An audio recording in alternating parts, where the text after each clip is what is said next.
Hello and welcome to Big Orbit's Cardfight Vanguard weekly update. My name is James and today I'll be going through the cards shown throughout the past 7 days. Because there were so many of them due to the release of the new set in Japan, I have filtered them a bit just to get the sort of best of the bunch out there because otherwise it would take far too long. But first up we have Royal Paladin with Winning Knight, Asanius. He's a grade 1 with auto, counterblast 1 and choose a card with Opmal in its card name from your hand and reveal it. When this unit is placed on rearguard circle from hand, you may pay the cost. If you do, search your deck for up to one card with Brave ability and power of 7,000, call it to rearguard circle and shuffle the deck. Being pre-G is fantastic for this card, as if you have any way of getting grade 1s in Brave, normally you would have to do a good bit of striding first. Then he also has continuous rearguard circle, generation break 1, Brave. This unit gets power plus 2,000. We also have a grade 2 version, Septgull. It has mostly the same skills, which is great for the early calling, but he only gains the 2000 when attacking. However, he is 9k, therefore probably being a better option than Hope Song Angel. Royals get a new grade 3 with Knight of Connection Pictos. His first skill is auto, choose a card from your hand and discard it. When this unit is placed on Vanguard Circle or Rearguard Circle, you may pay the cost. If you do, search your deck for up to one card with Altmal in its card name, reveal it. If this card was placed on Vanguard Circle, write that card as stand. And if this unit was placed on Rearguard Circle, put that card into your hand. Shuffle your deck. A very useful skill for getting the Altmal you want. There is also the argument of only running Altmal grade 3s, but this lets you search for a specific Altmal. Then he has Auto, Rearguard Circle, Generation Break 1, Brave. At the beginning of your battle phase, this unit gets plus 5,000 power until the end of the turn. The timing is a bit awkward some of the time, but can also be a boon. If you draw more throughout the battle phase before attacking with this guy, or if you stand this guy back up after drawing cards, then you keep his buff. Knight of Temper Lildis is a critical trigger, and she has Act, Rearguard Circle, Brave. Put this unit into your soul. Choose one of your units with the Brave ability and it gets power plus 5,000 until the end of the turn. Bringing her onto the field from hand can help you activate Brave, and the Soul is also pretty useful these days. This is also yet another pre-G card, and although I don't think it will be that handy pre-G, it definitely is nice having the option. Evil God Bishop Gastille is finally here. He's a grade 3 for Dark Irregulars and has auto Vanguard Circle, Rearguard Circle.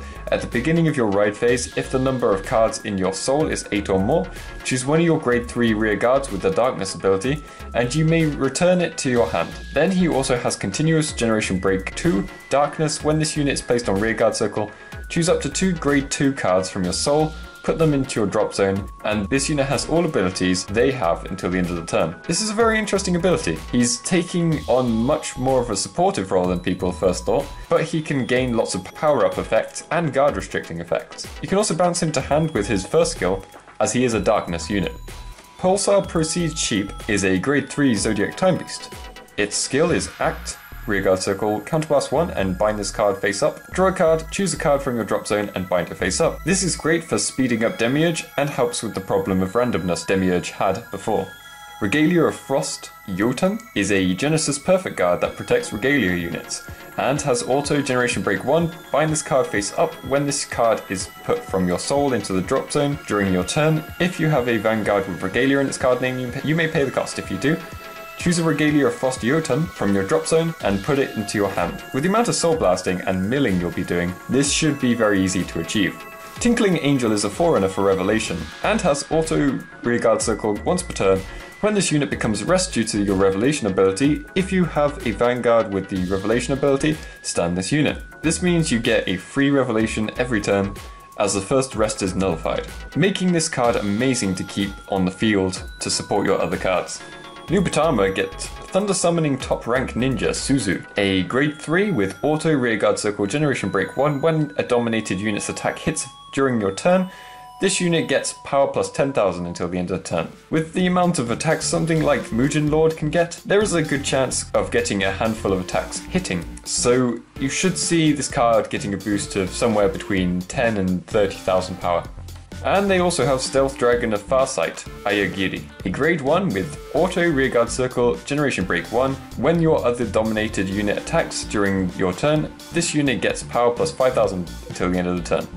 A very useful booster to go alongside the rest of the power your field will be gaining per attack. Dragraptor Moser is a grade 1 for Shadow Paladin with auto rearguard circle ritual 1 when this unit attacks. If you have a Vanguard with the ritual ability, this unit gets power plus 4000 until the end of the battle. Being an 11k grade 1 is really good for the late game when you start bringing out loads of grade 1s who can now be as powerful as a grade 2. Lastly, for the GPT-14 cards, we have Shadow Elemental Biggin. It's a Cray Elemental with auto when this unit is placed on Guardian Circle. If your opponent's Vanguard attacked 2 or more times this turn, choose one of your units and it cannot be hit until the end of the battle. Luckily this works nicely against Stark, as unlike Brilliant Blister, it doesn't rely on your opponent resting. It's also nice for there to just be a generic Punisher for restanders. Onto some Bermuda Triangle cards. For GCBO7, we have a familiar face with Trend Leader Faluka. Her skill is Auto Generation Break 2, Counterblast 2. When this unit is placed on Rearguard Circle or Guardian Circle, you may pay the cost. If you do, declare a grade, which is 3 or less, and Soul Charge until a card with the grade is Soul Charged. This unit gets power plus 10,000 and shield plus 10,000 for each card Soul Charged until the end of the turn. This unit isn't the best card, and Counterblast 2 is very heavy, but it does seem like a really fun card. If you can countercharge a lot in your deck, then this card would be well worth it if you're looking for a fun card to use. Shushu Mildew is a stand trigger with auto rearguard circle generation break 1. Put this unit on the bottom of your deck. When your Vanguard with Shushu in its card name attacks, you may pay the cost. If you do, choose one of your rearguards, it gets power plus 10,000 till the end of turn, and draw a card. This fits nicely into Shushu's playstyle, and she draws for it too, so there isn't much of a loss. Depending on how fast you can cycle through your deck, by drawing and putting cards on the bottom of the deck, you might get a nice Tsukuyomi-like stack going on. And that's everything for this week. If you have any questions about the cards, feel free to leave those in the comment section below. And be sure to check out next week when I'll be going through the cards shown throughout the next 7 days. And I should be going through all the cards shown instead of just a hand-picked amount. So I hope to see you next time. Bye!